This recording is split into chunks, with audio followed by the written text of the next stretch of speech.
Today we're going to be staining with Minwax penetrating stain. What I love about the Minwax oil stains is that you really don't have to worry about the lapping effect, where if you stain part of it and if you're on a big piece and you come back around to where you started, that you start to see an overlapping element. That's just what the lapping means.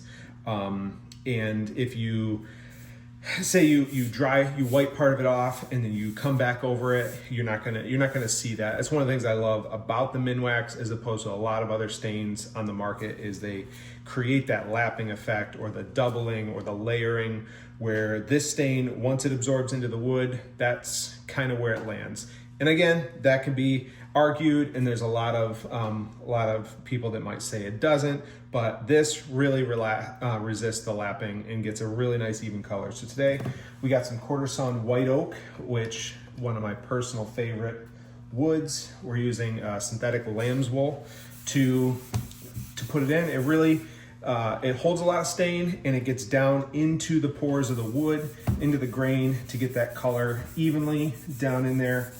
We're just gonna wipe this on. You can see it's very wet, very sitting on the surface. Swirl patterns, you're not gonna have to worry about that at all. Rub this in everywhere. And they're nice, fully covered, all that grain. And then we're just gonna take a clean rag and we're just gonna wipe it right off. Wipe that. You can see really nice, even coloring. And now say I put this on just this half. I dip it, I get it wet. Rub it on. Now half of it is wet again. Now granted, I could let it cure and come back and do this again. There might be a slight darkening in the difference between the two if I let this fully cure and then stain it again.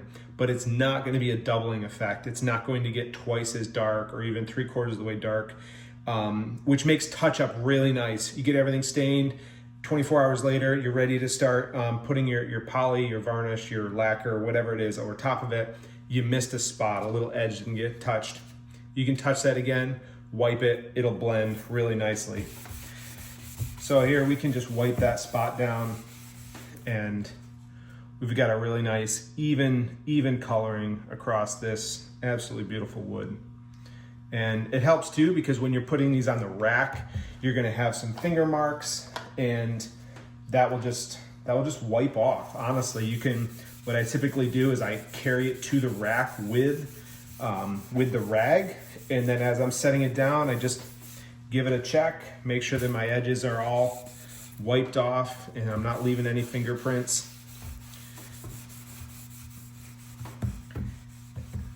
It's beautiful. It's good.